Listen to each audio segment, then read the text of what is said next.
Hello, my name's Adam Shilton. I'm a founder, technologist, TEDx speaker, and I'm obsessed with answering the question, how can we become irreplaceable in the age of AI? So join me as we support you on your journey to becoming more prosperous, more purposeful, and more profitable. Please like and subscribe. In this episode, I talk with Kunal Dalal, an expert on AI in education and the author of The AI Parent. Kunal heads up artificial intelligence at the Orange County Department of Education and is helping schools adapt to our changing world. In our conversation, we cover the biggest misunderstandings about AI in schools, how to parent children in an AI-driven world, helping kids find purpose when AI can do so many things, why human connection matters more than digital achievements, finding happiness through community rather than competition, how Indigenous wisdom might guide our approach to technology, the mental health impacts of social media and digital success, and much, much more. So I hope you enjoyed this thoughtful discussion with Kunal Dalal. There we are. Kunal, thanks for coming. Thank you for having me, Adam. This is great. Yes, as I was saying before we started recording, this is going to be the conversation to round off my week quite nicely. I think Kunal and I have a mutual love of AI. Kunal comes from more of an educational space, which we're gonna dig into very shortly. But as I was just explaining, I am lacking on sleep. So Kunal's book is about AI parenting. I'm not sure there's any recommendations on how to get them to sleep in there, but if you've got any tips, Kunal, then let me know.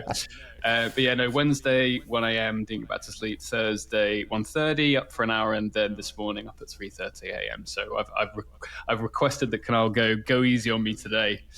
I don't have a go easy mode. But it's intense or nothing. I'm sorry. Yeah, sorry. 0 or 100. You want me to go to sleep or you want to talk? Let's go. All right. No, that's fine. Okay. Right. I've got my cup of tea. It's fine. I've had enough coffee today, so I've switched to decaf for this afternoon, so I don't end up. So, I want to hit the ground running. So let's talk about education. So what's the biggest misconception you see when people think about AI in education right now? I want to get into this. Yeah, I think, what's one of the interesting things about education is how different we are as people around the world, yet how identical classrooms and the system of schooling looks, right?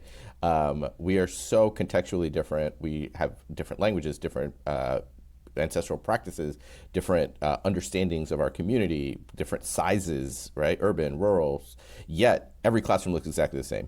So interestingly, the AI conversation has been pretty consistent around the world, which is one of educators and schools struggling with trying to understand how to, for lack of a better word, compete with AI. And unfortunately, I think there is no competing with AI. And I think we see so many conversations around cheating, around plagiarism, around students aren't writing and they're losing their creative thinking skills.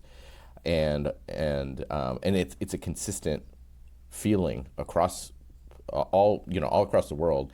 But I do think that there are specific lenses. I speak with this AI leader who named Wakani Hoffman, who is all about Indigenous AI and infusing AI with Indigenous values. She's from Kenya, and she talks about how a lot of young people in schools in Kenya are seeing AI as finally a tool of liberation and democratizing access and democratizing potential and opportunity.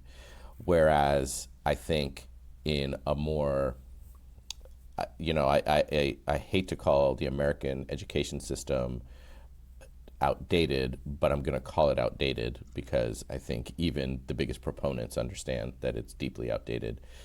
In that system, that doesn't, our schooling doesn't reflect how American culture works. Our schooling is very rigid. It's traditional, all of that. Whereas American entrepreneurialism is not. It's messy. It's sort of a, I would say, a model for entrepreneurialism around the world is the American entrepreneur, right? The like, I'm gonna just break things. I'm gonna do things. I'm taking on society. Yet don't we don't celebrate that in the classroom.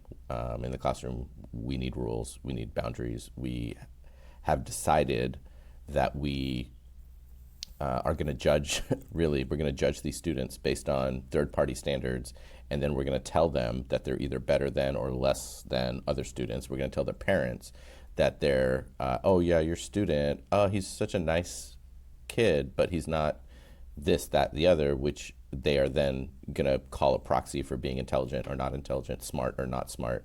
And that has incredibly deep ramifications on how a student feels about themselves, how parents feel about their kids, all of it. We know this as parents. And then how that has been supercharged with AI is, I don't know, I'll say it's been challenging. It's been challenging trying to reorient our thinking around larger, really larger questions, not like, did you write the essay, but rather, what is the point of this essay? What is the value that I'm trying to realize with this essay? And now how can I use this co-intelligence or this tool to help me elevate to a place that I likely wasn't there before? I just read a piece from a business leader who was saying, who was like, I can't believe what's happening in education with AI. What's wrong? Like what I care about as a business leader is not whether you can write a 5-paragraph essay and whether you met all the standards. I couldn't care less. What I care about is, are you ready to approach a problem that you have never seen before and that humanity has never seen before? And do you feel confident to do the steps to try to approach this problem? Do you have that creative thinking? Do you have that confidence? Do you have that ability to fail and to be in an unsure space? That's what the business leaders care about. And schooling, frankly, is the opposite of that. You're scared of failure. You're scared of all that. So it's been tough. It's been tough, Adam. Nobody ever taught me how to make money in school. Yeah. So yeah, I'm echoing your point there about cutting your teeth as an entrepreneur. Like there's fear. There's more of a movement now. Solopreneur movement. Yep. It is becoming easier. The technology exists. I did a TEDx talk about it. But when I think back to my education in the same way as you're saying that the US is potentially outdated, it's the same in the UK. And I don't remember anything that I learned.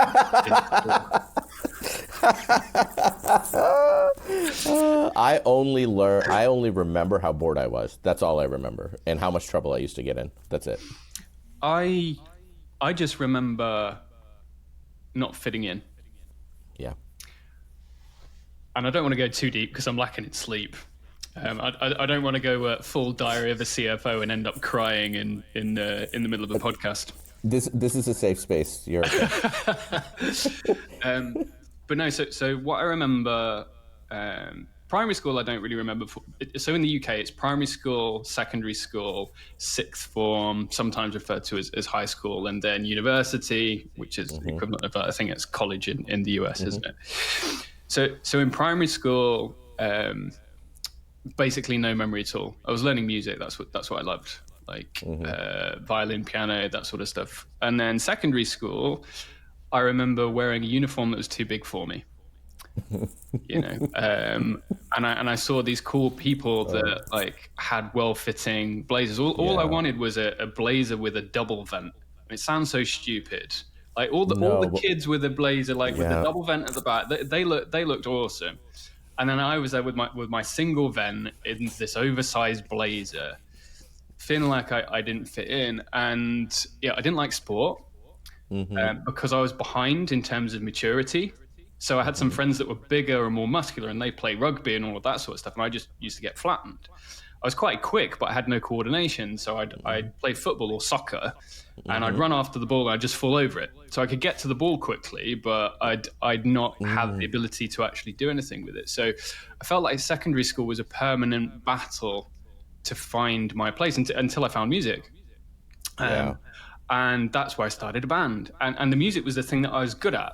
So instead of being Adam, the person who doesn't fit in, that kind of walks around at lunch because he doesn't really have a group, became Adam the guitarist. Oh, I want to be in a band with Adam the guitarist, and that's what moved things along. But if you ask me what I learned in biology class about enzymes and whatever, like I wouldn't be able to recall. I learned afterwards, like I'm keen on diet and nutrition, but that's because I put it into practice afterwards. Right. Like Right. I have a history of migraines. Yeah. And I went to the doctor, they gave me migraine tablets, they made it worse. I was like, okay, right, well, let's see what the trigger foods are. So that's Yeah. when I got more into diet, and I said, right, Yeah. well, if I eat cleaner, then I'm not going to have any migraine attacks. But that was putting principles that I learned myself into practice. So in a long way, with that side story that I went off on there, for me, especially when I got to college to do music, I learnt by doing projects with people. Yep. So I recorded bands, yeah, and I learnt based on those outcomes. Like Yeah. if I recorded something and it sounded like shit, then the band wouldn't be happy, and we'd have to Yep. record it all over again. Yep. Yep. It was just time that I didn't really want to spend. Yep. Like some of the tutors would take me out of the classroom and say, "You're going to record a live gig, yeah. So you need to get the kit. You need to be on time. You need to make sure you get the right kit. You need to set it up, check the acoustics, mic placement, all of that sort of stuff." And I loved that piece. Yep. And I think if there's a way to make that shift whereby humans doing practical things is the focus, and it's the outcome, Yep. I think that's going to be pretty fundamental, because in all of this, having such an advanced technology alongside us has called into question what it means to be human. Yep. And I think that's part of the reason why it's so difficult. And I don't know what you think, but kids now aren't just asking themselves, how am I going to fit in?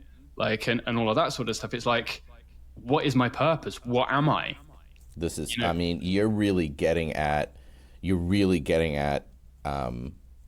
this idea of an entire generation that feels disillusioned, that feels separated, right? The world that they are inheriting is not a world that they created, and a world that they have the least amount of time having spent in. They had no agency in this world that they're entering in. And I think we talk often about students feeling there's a lot of depression, and students, there's a lot of studies around depression in youth and all of that. And I think oftentimes we go to say, oh, it's the phone or it's social media, and there's even books about this. But I feel like we're forgetting that we're living in a time where this is likely the first generation who is growing up hearing older people say, you're going to get a world that's worse than ours. And in fact, you're going to get a catastrophically broken world when you grow up. I don't, like, when I was young and I was looking to my future, I was looking at it with potential, right? With like, oh, what is the world going to be? They're not doing that. And so what do? You get your phone out and you just start scrolling, because like, I don't know if I want to look at what's up there. I don't have any agency in it anyway. Like, it's, it's all the people who are in the news that are doing what they need to do, and I don't have any part in that world. And so it's like this deeply separating place. And you're talking about young folks who are determining and trying to figure out what their place is, just like the example, the story that you just gave. And when you tell them that, okay, yeah, you can go find your place in this world, but the world is being destroyed. I mean, I don't know how, if I was a child, I don't know how I would look to the world with anticipation and just excitement. I don't think I could have it. And I think I'd probably be staring and doom scrolling as well. And this leads on quite nicely to how we do become better parents in the world of AI. So that's where we're gonna move next. But I just want to pause on that for a second, because purpose has been something that's been difficult for me, especially. So, I mean, just briefly going back to the music again, I kind of thought that was going to be my purpose, right? I didn't know how, but I was good at it. But then I needed to earn money. Yep. And again, this is the whole premise of the TEDx talk, right? What if it was passion first, money second? And the optimistic side of me says that with the technology we now have available, if people have the right tools, if people are taught how to use them, then my hope is that anybody can earn a living doing what they love. That's my hope. Yeah, that's my optimistic side of things. But then looking at the struggles that I've had recently around purpose to say, right, well, what is my mission? What am I trying to achieve? And I still haven't answered that, by the way. I still don't know. I'm now thinking in terms of 3 levels. So the 3 levels are at the top: purpose, ultimate objective. If you can live every day with purpose, with a mission, there's a good chance you're going to be happy. Yeah, because even if you don't fulfill that mission, you're working towards it. And it's proven that working towards something is better than achieving something and wondering what to do afterwards. Yeah. So if you can spend a life always working towards something, then it's a life well lived. And then you get to put on your gravestone or whatever it happens to be, you know, so-and-so did what he loved with a mission to help X amount of people do whatever it was. I can't say that yet, still figuring it out. Level 2 is what you're passionate about. And it's different to purpose, because you can be passionate about something like music, for example, without that being the driving force behind your ultimate objective, right? Sure. And then below passion, you've got being good at something. Yeah. So I happen to be pretty good at sales. It's where I built my career. So my recommendation to people, if they can't find a purpose, is first start with what you're good at. Yep. Because what you're good at is then likely to become something you're passionate about. And then when you become passionate about something, you're more likely to then convert that into an ultimate purpose. Yeah. And it's not a fact, but that's the way that I tend to think about it. But the reason that I wanted to pause there is because if I'm now a kid thinking about what I'm good at, what I'm passionate about, what my purpose is, and I think, okay, I'm going to learn guitar, or I'm going to learn how to do X. And then they do a quick Google or ask ChatGPT, whatever it happens to be. Oh, well, I'm never going to be able to produce music as quickly or as impactfully as AI can. Because generative AI now, I mean, you know, I know several people who have been using it just to produce music. I want to be a TV producer or a film producer. Okay, right. Well, somebody sat in his room that's producing amazing visuals with all of these prompts now. So to your point about the kids now immersed in social media thinking, what is my purpose? What do I want to do? And they're seeing all of this amazing content. The question is that, well, why do I even try? Yeah. And I think that needs to be integral to whatever the education or whatever the life system ends up being, because I think it's going to get past education at some point. There's going to have to be some sort of steer as to like, what is your life goal? What is your role? That question needs to be answered, because if all of that is answered by, right, well, there's an AI to do that, how do you guide your kids towards that? And that's my biggest fear. Yeah. And before you answer the question, I'm sorry, I'm hogging a bit of the limelight here. And I have mentioned it on the podcast. I think your name is on the podcast, so you can hog as much as you want. No, like it is all about the guests. I speak way too much on these sessions anyway. But I mentioned Diary of a CEO, which is probably one of the most successful podcasts in the world, by Stephen Bartlett, who's a British entrepreneur. He just had Mr. Beast on the podcast. I've not listened to it yet. But I stopped listening to that podcast because of the kind of shock advertising. So with the YouTube thumbnails, obviously you've got the tag in the thumbnail, and then you've got the episode title underneath. And he had one of my heroes on it.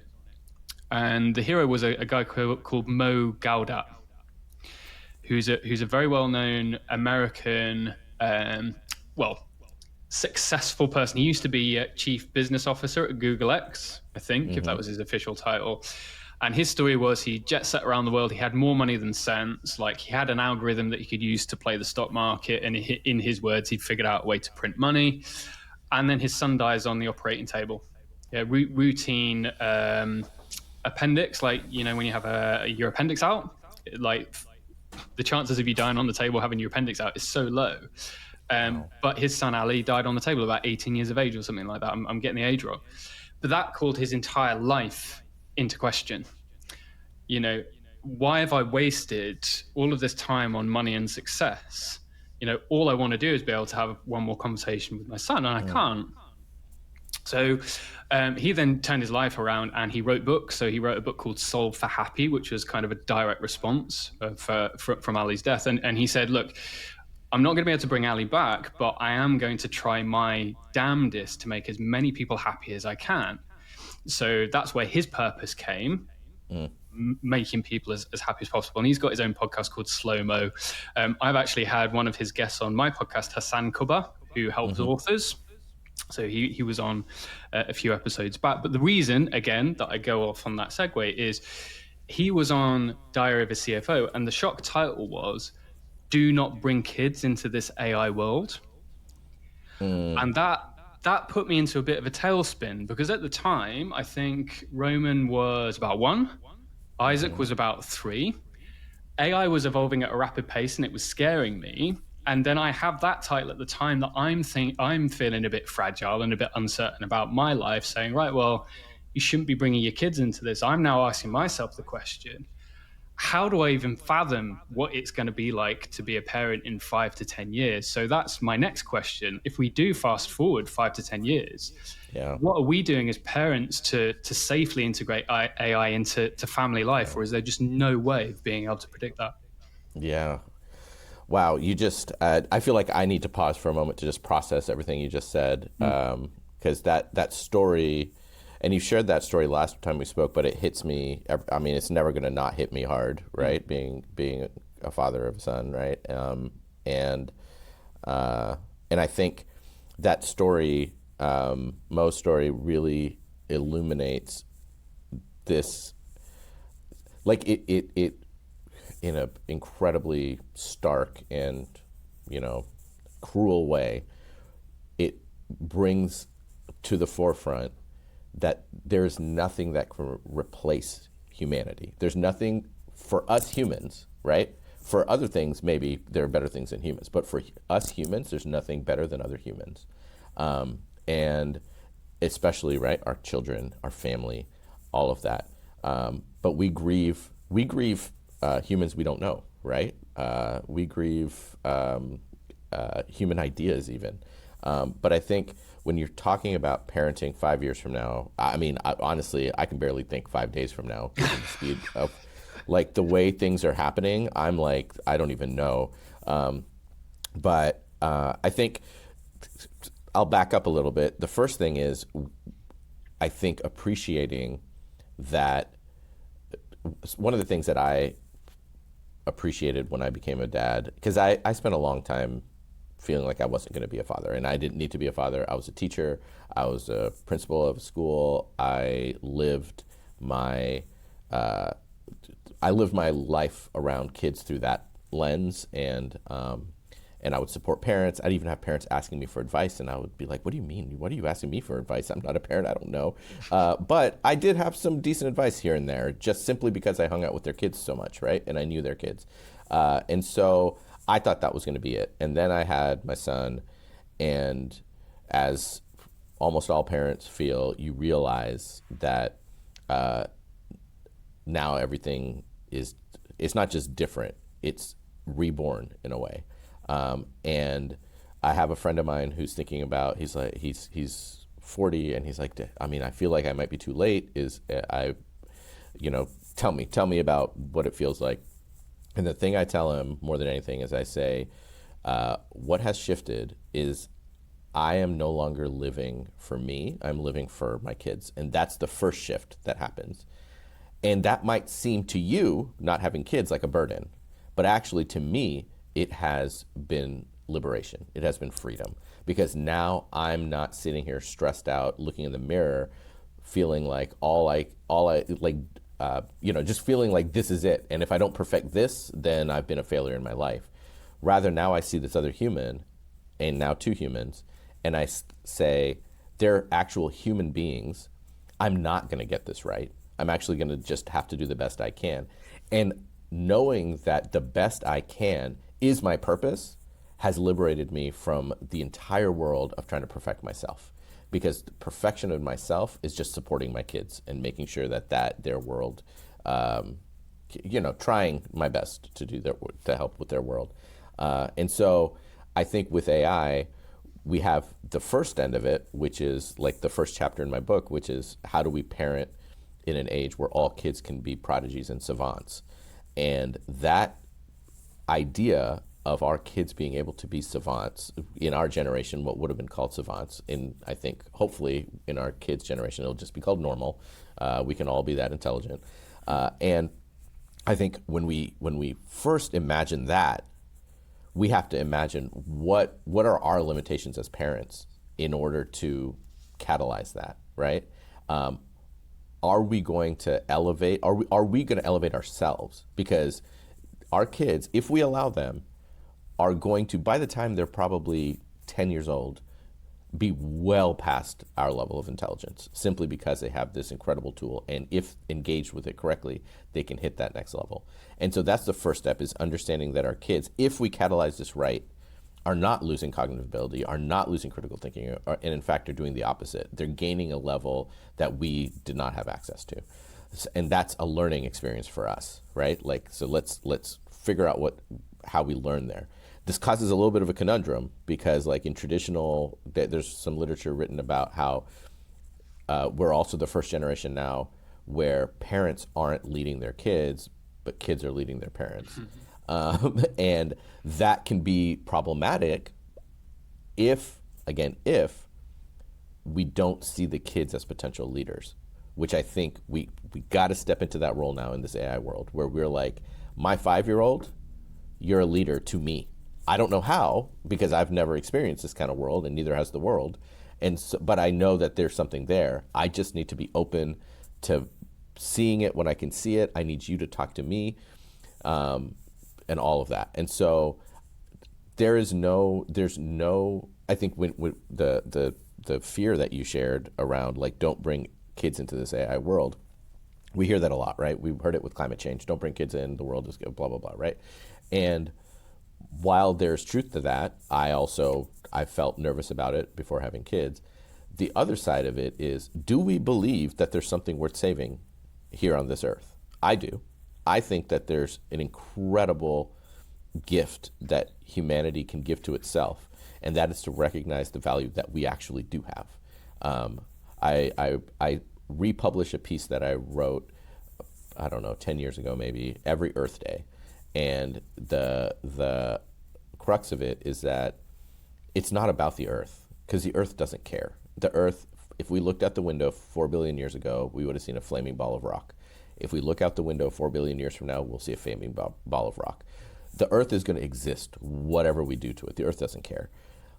What we're trying to preserve is our relationship, our human relationship to this Earth. We live in this tiny sliver of time where we get to have a relationship with plants, with animals, with the whale, with deciduous trees, with rain, with ocean waves.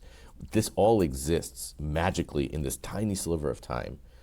And that's what we're trying to preserve for ourselves, for our kids, is our relationship to this Earth. Not Earth. Not like that. Earth doesn't care. It's our relationship to living beings, our DNA. And if we consider AI as being a potential catalyst to being able to rejuvenate, reorient ourselves to that connection, that ancestral, ancient DNA connection that we have, then I think we're going to liberate our kids. We're going to liberate all of humanity from this pressure that we're feeling of, what are we doing to this Earth? Oh my God, this Earth is being destroyed. It is only because we're thinking that's all we have, that those are our only options. They're not our only options. In fact, we have far more options the other way to actually heal this world. And like you just said, purpose, if, like, we grew up in a time where our purpose was what? To make money, or to be successful, to be able to provide for families, right? Our kids, we can instill in them, you know what your purpose is? Your purpose is to heal this incredible place. And I'm sorry that you can't, it's not a world of you can just sit around and take road trips around the country like we did. That sounds like fun, but living with purpose is so much more important. And I think now my son already at 5 is feeling a sense of purpose as I'm teaching about quantum computing, and he's like quantum, which is really cute. But it's this sense of purpose. I'm like, guess what? Like, you have a reason for being here, and it's maybe the most important reason that we've had in generations, maybe ever. I don't know. So that's probably a non-answer to your question, but that's sort of my thinking. I love that chain of thought so much. So there's 3 or 4 things that I'd love to talk about, and hopefully they come out, because whilst people are talking, you sometimes have these wonderful thoughts, and then by the time it comes to speaking, sometimes they evaporate. Yep. Especially when I'm speaking. No, not at all. I mean, the fact that I'm having these thoughts, having this conversation is amazing, and it comes back to your point about human connection. Like, you know, we don't sometimes join the dots and until we have these conversations, right?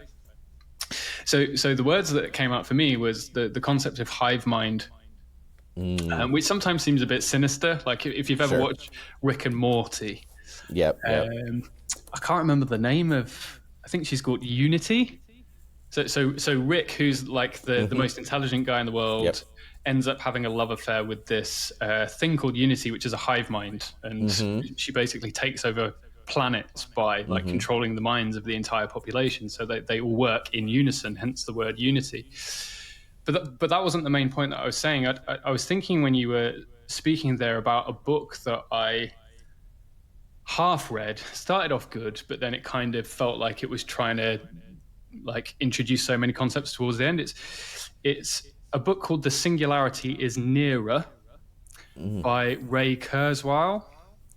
So his previous book was The Singularity is Near, and this one is The Singularity is Nearer, about artificial intelligence. Of course, he's absolutely adamant that the future isn't human and artificial intelligence in competition. It's a merging of the two, because he's also a big proponent of biotechnology as well.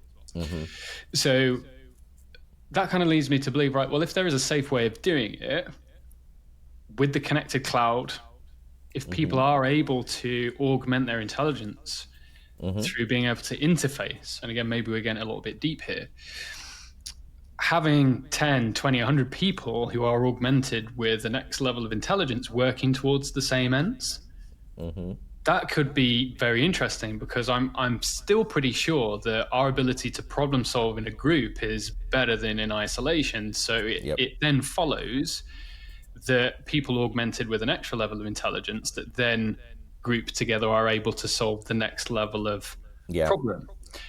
And I'll just jump in real quick. I have a student who helped me understand how differently young folks think about this than how I think about it.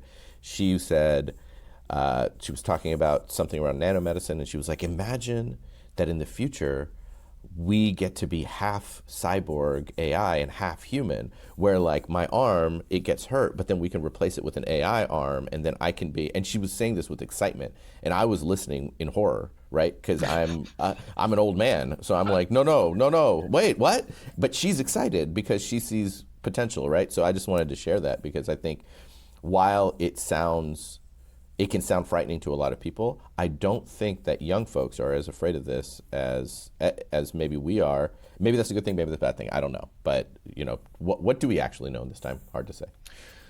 What did we ever know? That's true. Yep. Right on. What's the quote? There's nothing new under the sun. And this is what fascinates me. You know, you go back to these ancient times, you know, that huge amount of knowledge in, take Greece. I mean, I've got mythic symbology all over my arms and my chest. We used to spend a lot of time in Greece when I was a kid, and I love the stories about the gods. You know, Icarus flying too close to the sun. Icarus is on my chest.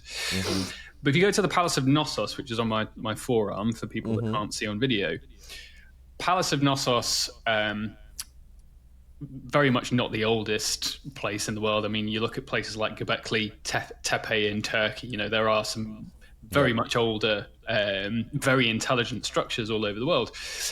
But if you go on a tour around Knossos, they'll talk you through how the engineering of the palace would require a computer in today's times. So you go into the recesses, and in the stairwell, there's still a way for the light to get down, even though you've gone like 2 stories, just by the way that it was engineered. You've got these big rooms that have got wooden dividers that can be shifted to act as air conditioning. And you think of how many, I don't know whether it's hundreds or thousands of years ago, there's a level of intelligence there. And again, I don't want to go into the whole premise of ancient civilizations, because that's probably more of a Joe Rogan style podcast than an Adam Shilton type podcast. But I mean, there was a piece on Petra like that too, where so much of the architecture, they're like, how do you do this without a computer? And yeah, so I think there's plenty of like versions of that. But that demonstrates for me, and I have an analogy for that I'll share later, but like it demonstrates for me how we always lose intelligence when we gain intelligence, but how we build on that is how our world is going to look. Yeah. Hold that thought. I'm just going to unlock the door for the kids. Yes, do that. It's all good.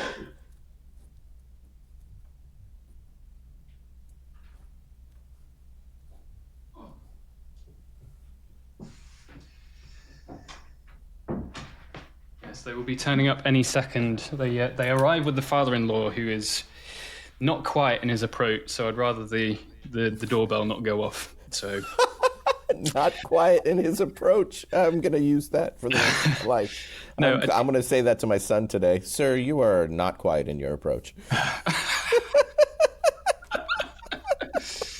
So brief sidetrack, and then I've got a link up so I didn't forget it, and because I do want to make this recommendation. But in the UK, there is something called the North-South divide.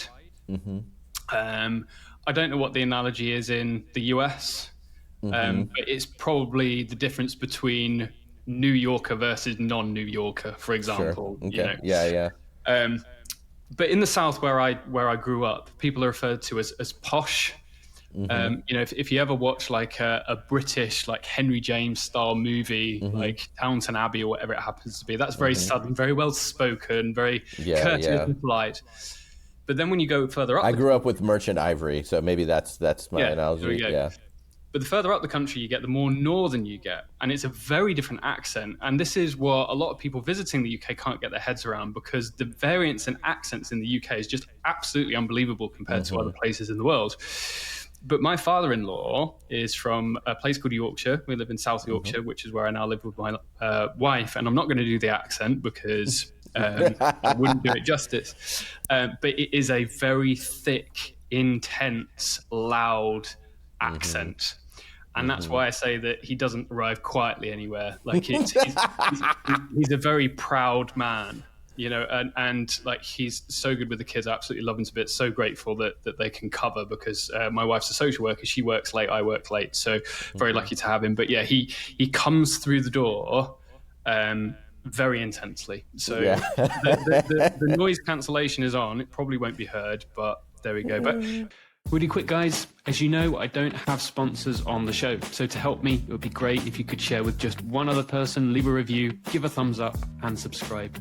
It really does make a difference. Now back to the show. Anyway, back to the plot. We were talking about intelligence and the interconnectedness of things. Yeah. I'm rereading a book at the moment by a lady called Annaka Harris. And she's the wife of Sam Harris, who did, was it 1% Happier? Is that what he did? Hang on. Yeah, so he, Sam Harris's story, I think, is when he went around the world studying different meditation practices, I think.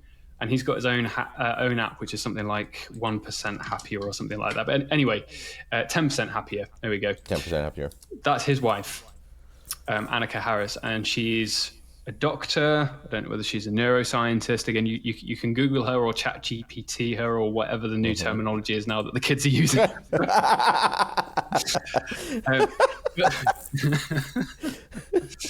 But, but the book is called Conscious. Conscious. Okay. Yeah, conscious as in consciousness. And it's trying to ask the question, what is consciousness? And it's only a very short book, really short book. And each chapter is kind of a thought experiment. So there's an interlude there about when they split people's brains in two, like when they sever the link between the right and left hemisphere, and it's almost as if one side of your body is having an argument with the other side of the body, which is kind of an argument to say that our consciousness is physical. It's not a thing on top of it, is intrinsic to our biology.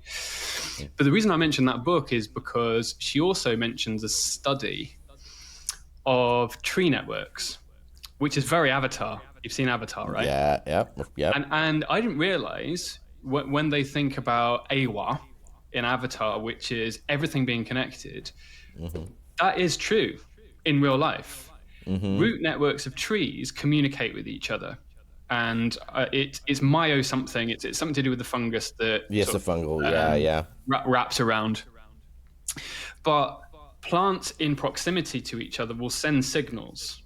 Yeah, so an indication to grow more. I want to support my seedlings as opposed to a competitor seedling. So there's like this, almost like a brain underground, not in the same extent that they can talk, obviously, but there is no doubt an intelligence there. And the reason I mention that is, if we do get to that point where there is this sort of merging of technology with humans to the point where everybody is interconnected, it's very much the same thing. So I'm hoping if that point does come, that there is, like in nature, a respect and a mutual understanding of a shared goal, which is to essentially live, not damage, and I don't know whether enjoyment lives in like the tree world. Like, I don't know whether a tree probably. I mean, sure, why not? But you hear what I'm saying, right? And that's my hope, is that if you can grow a forest of interconnected people to the point where that forest is able to grow and nurture its surroundings, that's the ultimate goal, isn't it? As opposed to what seems to be happening at the moment, which is an inverse where the very opposite is happening. Yeah, and I think that's where because I've been more recently over the last. I mean, I've been leaning into indigenous wisdom for my whole career. I spent a lot of time in the American Southwest, where there's still a pretty strong indigenous American presence, and the architecture is still there, the sort of thinking is still there, and I taught a lot of that stuff. But in this AI space, this is where we can really learn from ancient indigenous traditions, where and it seems almost. I'm not going to say it's universal, but there's a common thread in a lot of these pre-industrial and pre-colonial societies. Here in the U.S., we see it in Africa, we see it in Asia, but this what you're talking about, this interconnected society where there is, like, every shoot that comes up is your individual person, but there is the idea of competing with one another isn't even part of the thinking, because there's no competing, right? Because when you compete, then you're actually failing everybody. And so rather, collaboration isn't just something you say, it's not something you do in order to improve your competitive, whatever it might be, but it genuinely is. Competition is the point. Collaboration is the point. The rest of it, it'll come, right? But having a private jet so you can go off and do something on your own is never the point, because that's boring. Like there's nothing interesting about, like, me going off and doing something by my own in a place where I don't know anybody. I mean, there is, it's fun, but that is not a goal. That's not a societal goal, right? And a quote that one of my friends says often, it's an ancient quote, but a proverb, African proverb, is I'm going to try to get it right here. A child that is not embraced by his village will burn it down just to feel its warmth.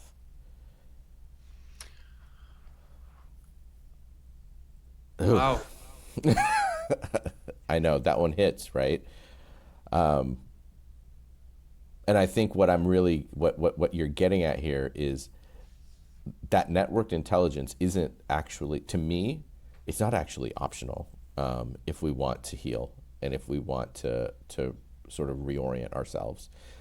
We have been kind of overtaken by a capitalist mindset that I think resided more in the American capitalist mindset, which was one of sort of like a radical individualism that just doesn't have, right, because we're talking about a nation of people who are displaced, right, who don't have a history in this land, right. The indigenous folks did, but they were, that's a story that people are familiar with.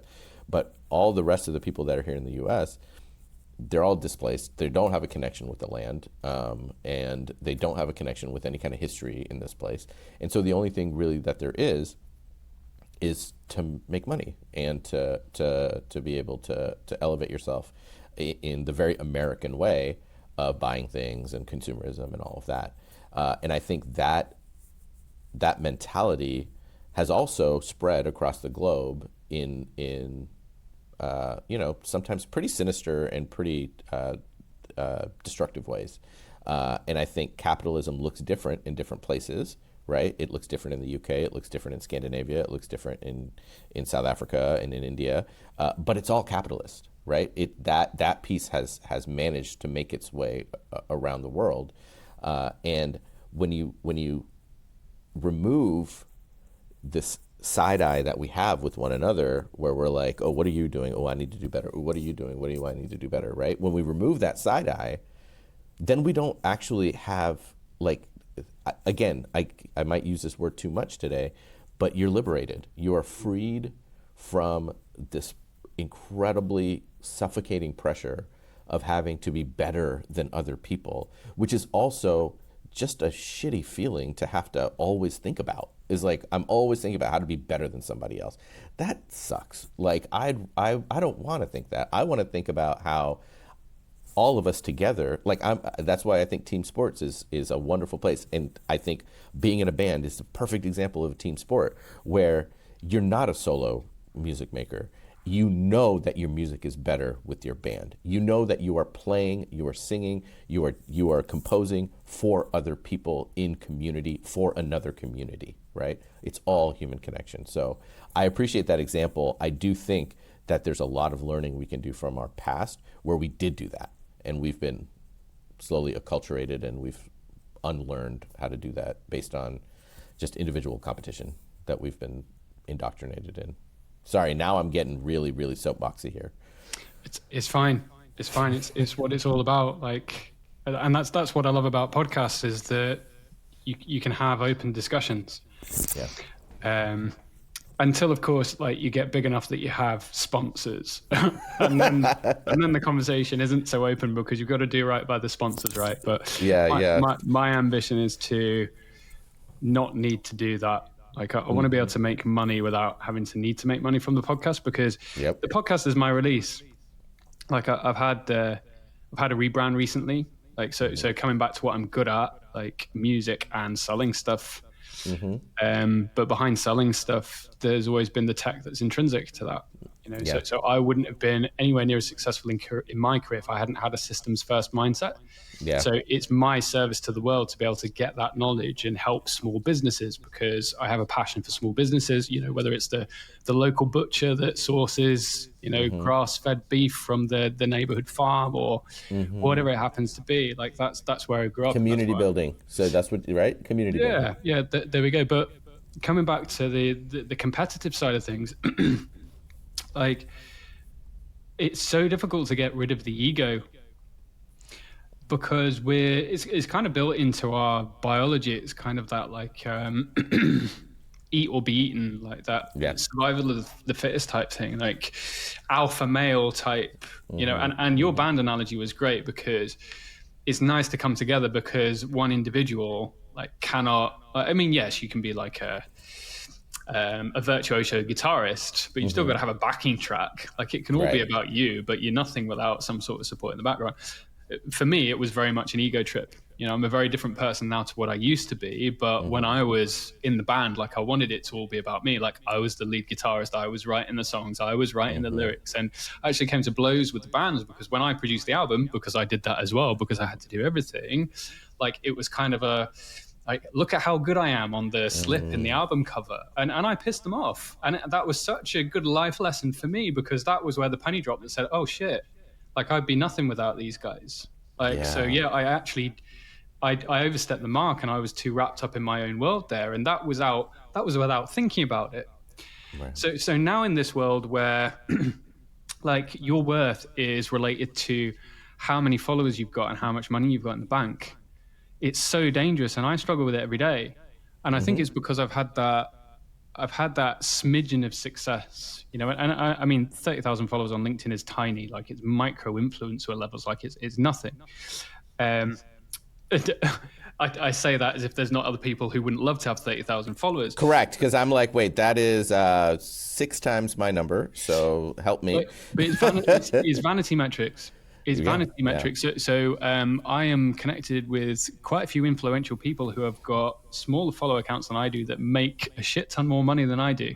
And it's because they message their audience. They know who they can help. And it doesn't matter whether they've got 1,000 followers or 100,000 followers, because they've got that tight-knit community of people that value what they have to say. And that's what I love about the wisdom of people like you, Kunal, is that your value just is exponentially more than like a number of followers on a profile. And it's platforms like this that enable your voice to come out, which is why I love doing it. But the reason I mention that is because there are mental health issues that come from this whole like build a big following.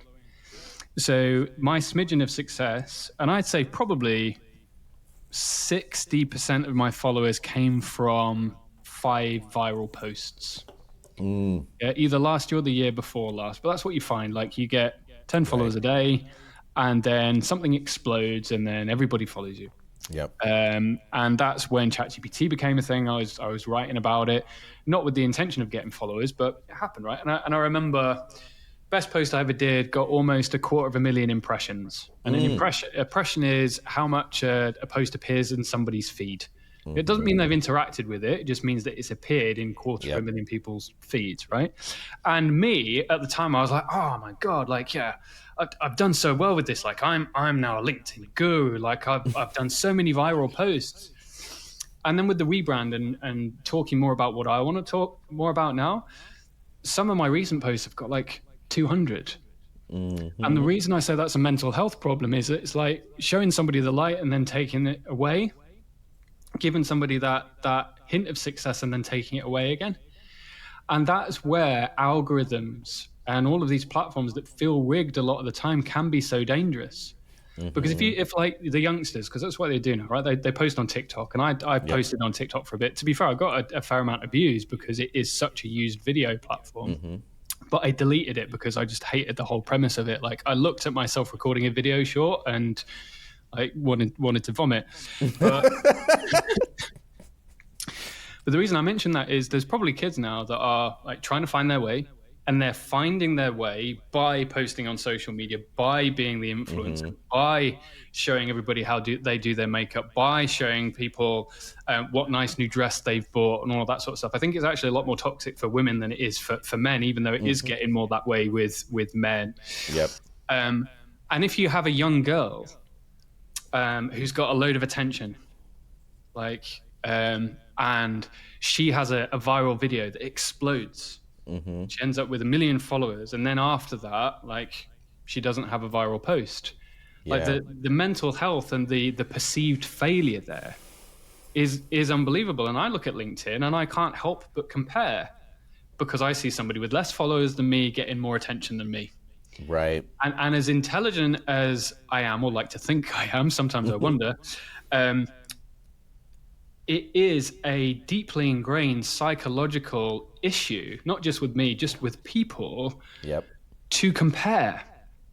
And I think, going back to the capitalist argument, that's what it comes down to, is like not only must you compare, you must beat. You must be better. Beat.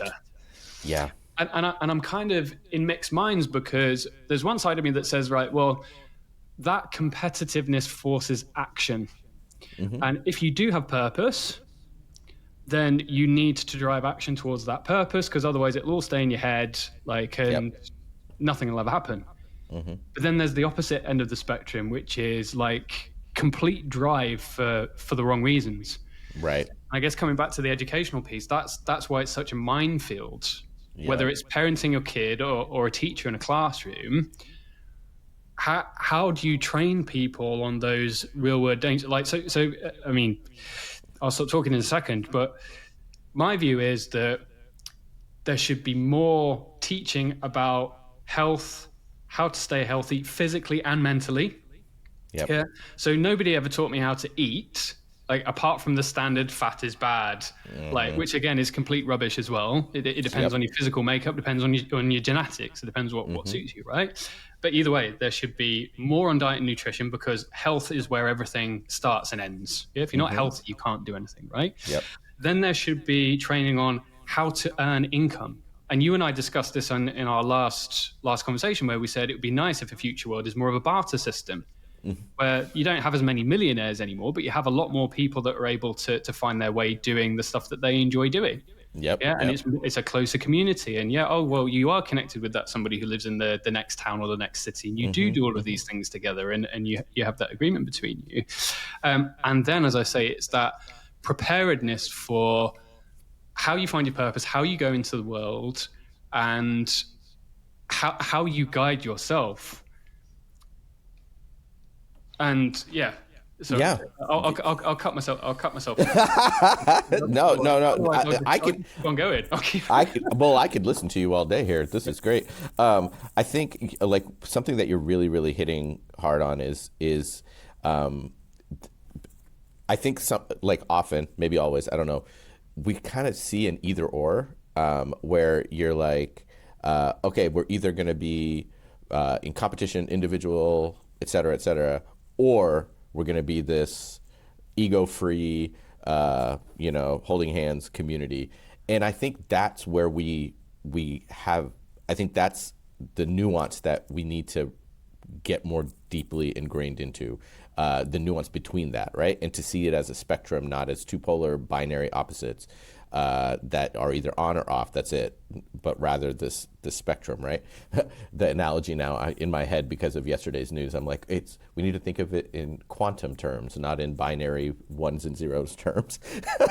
It's but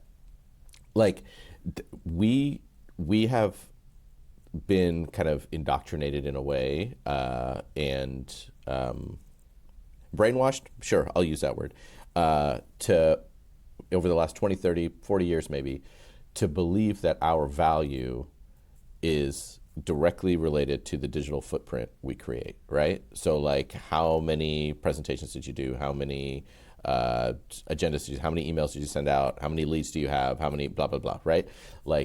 Our value is in the digital footprint we create. And that's especially true in education, where a teacher's value is in your lesson plans, is in your unit plans, is in how many emails did you send to parents, et cetera, et cetera. Same thing with a school leader. What was your agenda today?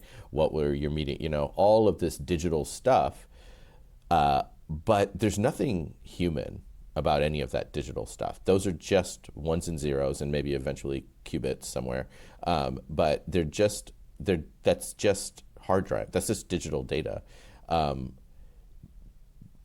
But an AI system is never going to be able to hold the hand of a child who just lost somebody, right? An AI system is never going to be able to laugh so hard that it can't stop laughing. Its stomach is hurting and it wants to stop laughing. It can't stop laughing. An AI system, it can write a beautiful poem, but it's never going to be able to tell a child how reading a certain passage out of a book changed their life. Never going to be able to do those things. Those are human things, right? And those are human things that happen in community, right? That happen among one another.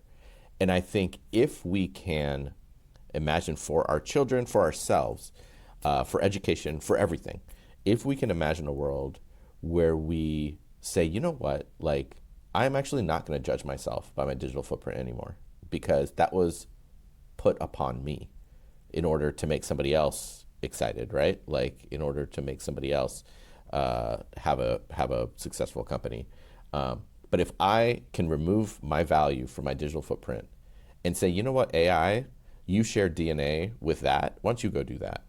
I share DNA with my children, with my friends, with the trees out I see outside, with the natural world, with Earth. That's where my DNA comes from. So you, AI, do the digital DNA work. I'm going to do the natural world biological DNA work.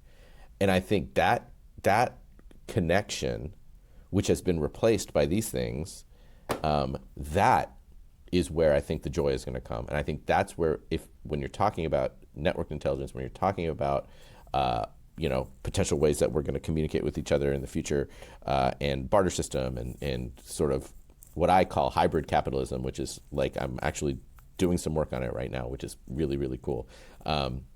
But this idea of, if we can take care of one another in a networked way for basic stuff, then if you're feeling the urge for competition, you can still go do that. But you don't have to base your fundamental livelihood on competition. Your fundamental livelihood can exist based on cooperation. And then if you want to go stretch your legs and go make some extra money and go take that extra trip, then go out into the competitive world. That's fine. But that's not, being competitive isn't a prerequisite, because that is ruining us, because we're not all like that, right? Most of us are not dying to compete with one another. Most of us probably actually just want to sit around and have great conversation, have some tea, talk about some awesome conversation, have a pint, talk about what your day was, right? Like, that's what we really want to do. We don't want to sit around being like, how am I going to get better than everybody all the time? There are some of us that do that. And for those, go do it. That's fine, cool. But I hate that it's a requirement that we have to look at each other with a side eye in order to be able to feed our families. That sounds absurd to me. Look at each other with a side eye to be able to feed our families. God, this conversation has been quite profound. I'm enjoying this. So we don't do it any other way, Adam. That's it. So reminds me of a documentary that I watched called Happy. And I don't think I've ever been depressed. Not to the point where I can't get out of bed. Everybody has peaks and troughs. But I think there's some sort of science that says everybody has like a base level of happiness, and it's probably to do with the way that your hormones work and all of that sort of stuff. So as much as I'm an optimist, like it's a bit of a struggle being an optimist if I'm summarizing that baseline a little bit. And again, if you're going to take the Mo Gaudat approach, like his view is that happiness is how close you are to your perception of where you should be. Sure. So if you're a long way from where you perceive yourself as being, you're going to be unhappy. But if your situation right now is exactly where you expect to be, then you're likely to be more happy. Mm-hmm. And that's what was summarized in this documentary quite well. And as I say, I think it was literally just called Happy. And it studied people all over the world. So on one end of the spectrum, there were, I think it was Tokyo. Mm-hmm. Some parts of Japan have really long-lived civilizations that are happy, like in Okinawa, for example. So really high proportion. If you've ever watched Blue Zones, which is absolutely wonderful, which I recommend to everyone, Dan Bettner, I think is his name, that did that Blue Zones project. Again, that was on Netflix as well. Okinawa has a lot of really old people, and it all revolves around community, like fresh food, like preferably from your garden. There's always alcohol in moderation, and that's it, in moderation. It relates to that happy hour, as you say, like being able to wind down like at the end of each day. But it's never intense exercise. It's always light movement, like gossip groups, like, and Ikigai, that's the big one as well. Like they interview a dude who makes swords, and he's totally driven by it. Like, he sits cross-legged, like just like sharpening swords all day, and he can do like funny stretches and gymnastics and all that sort of stuff. And he's like 95 or 100 or whatever it happens to be. But there are certain parts of Japan that are the opposite end of the spectrum, whereby that competition is so intense, people literally end up dying due to overwork. Yeah. I can't remember the term for it, but the Japanese have even got a word for it. Like the word means death from overwork. Wow. And again, a really sad story. And we will make a positive ending, I promise. It was one of these. I think these big like high rise flats in Japan, because I mean it's not big, is it? Like they've got to build up. Like it's difficult to Yep. build sideways. Yep. Yep. And it was this young lad. I think he worked on a production line for Toyota. And again, I'm gonna try and not break up talking about this, but there's a snip in the documentary where, because he worked so much, and because he would get back from work so late, he'd always get back from work when his daughter was in bed. And on the one day, like when she was months old, maybe even years old, and he got home from work at a reasonable time, he turned up at the door and his daughter was happy to see him. He opened the door and she had literally no idea who he was, because he was working that much. And it breaks your heart to see it. But that same dude like killed himself from overwork, because there was that much competition and that much pressure to work and do a good job. So again, like you can Google the term for it or ChatGPT the term for it.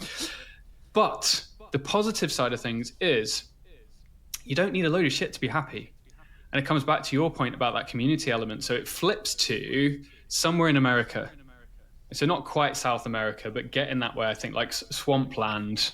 Like I don't know like what states are moving into that swampland, but they basically fish like shellfish, like in crab and all of that sort of stuff. Sure.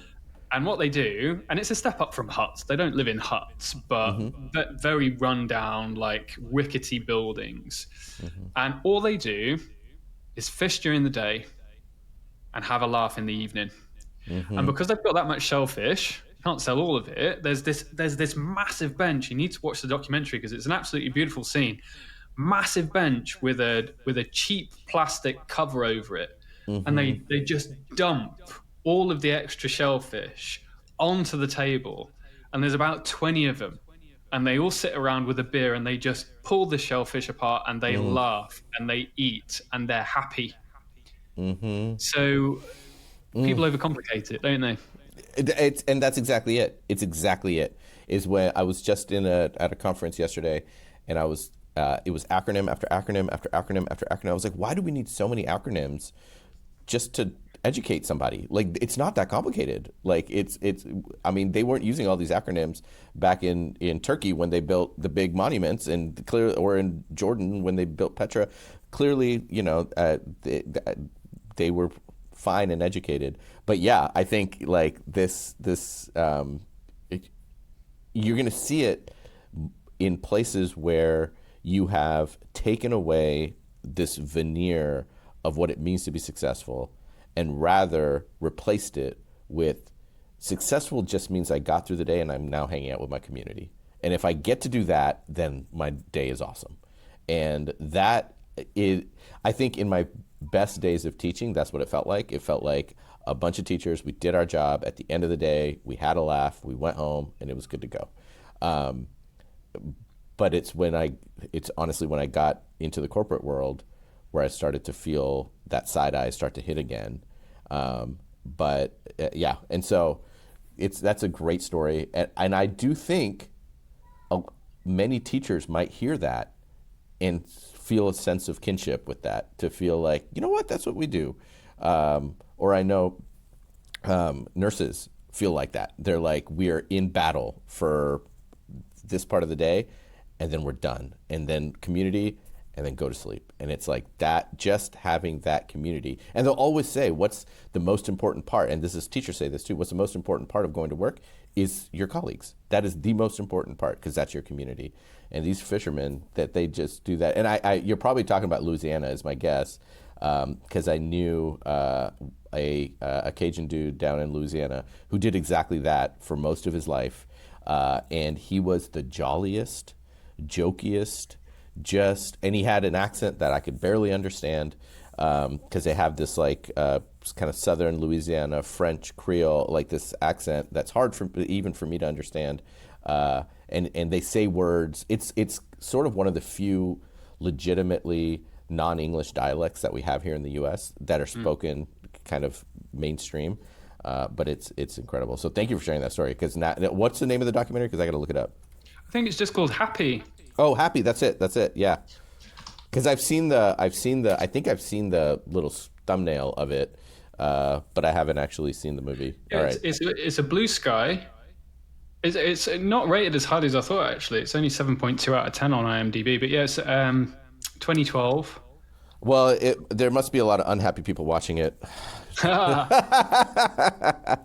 and it's like whiteboard chalk with a smiley face underneath it. Yeah, but I think what you're getting at is what I think. I don't know if this is a closing thought or not. Who knows? But with our kids, because this is like we want to circle this back to our children, right? And parenting. And I think with our kids, what you just described is a model for what we should do, right? Is when we go out and catch our fish, whatever that looks like for us, we come back home and we just laugh with our kids and we play with our kids, right? And we play with one another and we have fun. And I am guilty of not doing that, right? I'm guilty of showing up at home and knowing that I have to get this done and that done and that done. And so I think I'm with my kids because I'm next to them, but I'm on my phone or I'm on my computer and I'm doing something, right? And my little 1-year-old now has gotten really good at tipping my laptop down. And rather than getting upset with her, I need to say, oh my God, she's actually trying to show me the way to enlightenment. Like she understands. I'm sitting here with the blinders on because I'm trying to, get all this other stuff done. But I think, that's a promise I'm going to make to myself is I'm going to make sure that this coming week I do what the fishermen did, which is come home and just have a laugh. Absolutely. That's what I'm going to do. Yes. Oh, I hear them. I hear your kids. Oh, did you? Yeah, that's Roman. So no, I've got a happy story to end. Please. And, I love happy stories. And I'm gonna ask you the question that I want to ask afterwards because it's a question that I want to get more in the habit of asking my guests. But my LinkedIn post today was a story about my troublesome nights after the past couple of days, because it's very easy when you're lacking on sleep, up in the middle of the night, to get angry, to get frustrated, to want it all to go away.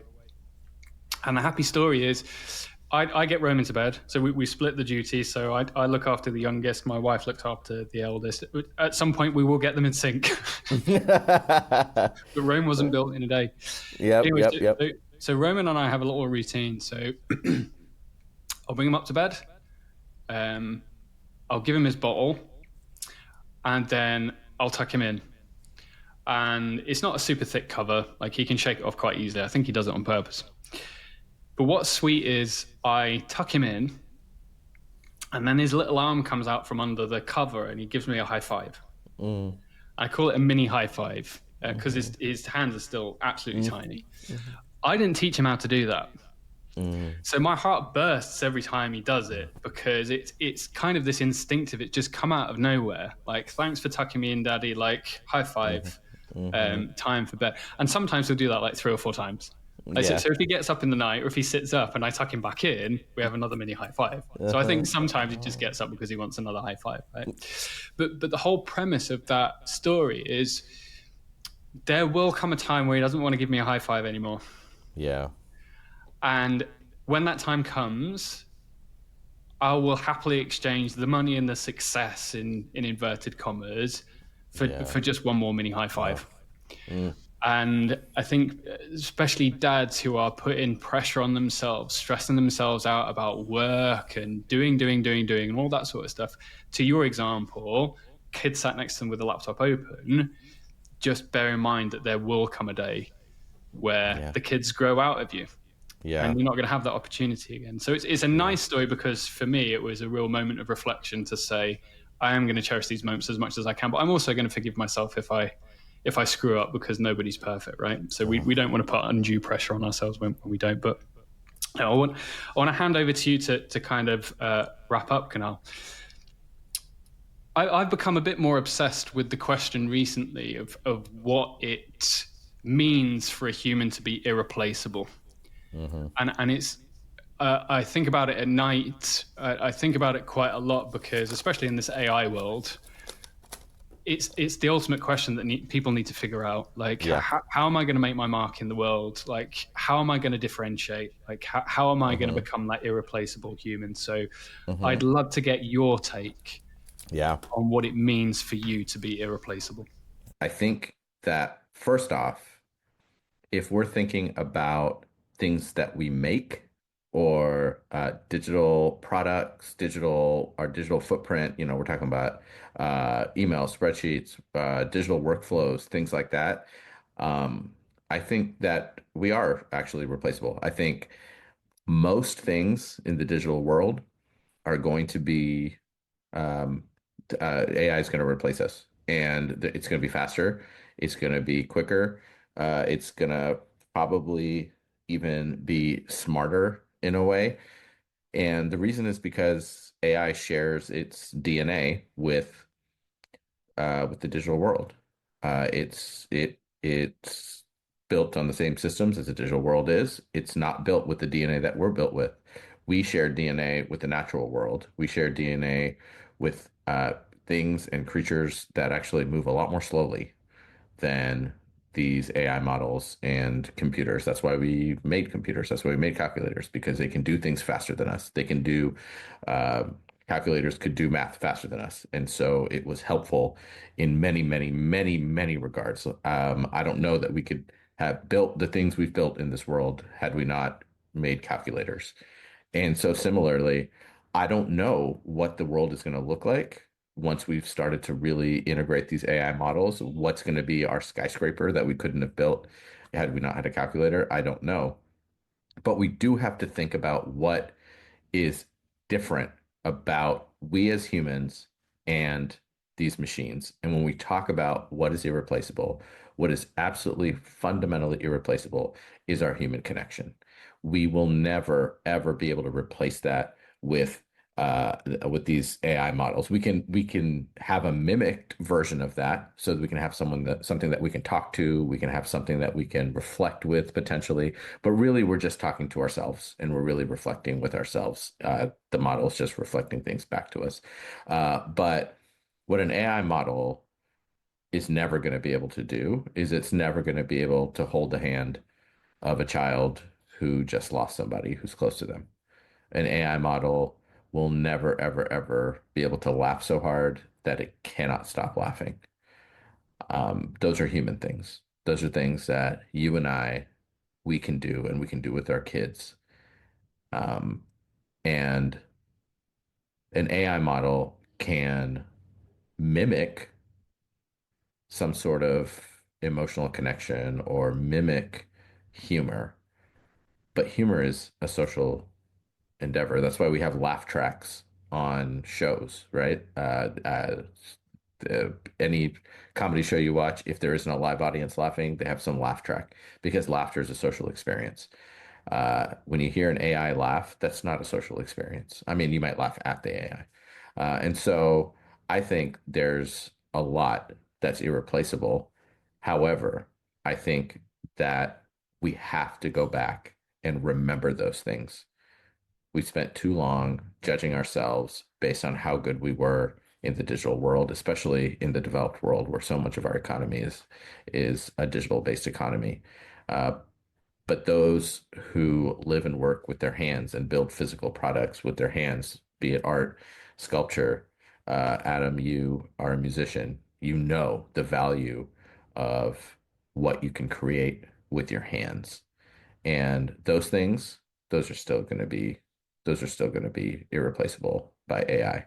And so I think, um, I guess to wrap up this long answer, the I have a lot of hope around us as humans being able to relocate something central, something ancient about us, which was us being with one another, speaking with one another, not necessarily writing anything down, not necessarily comparing notes and all of that, but just sharing stories and talking.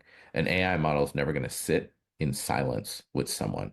And sometimes the strongest connection you can make is just sitting in silence with someone. So that's what's irreplaceable. Our humanity is irreplaceable.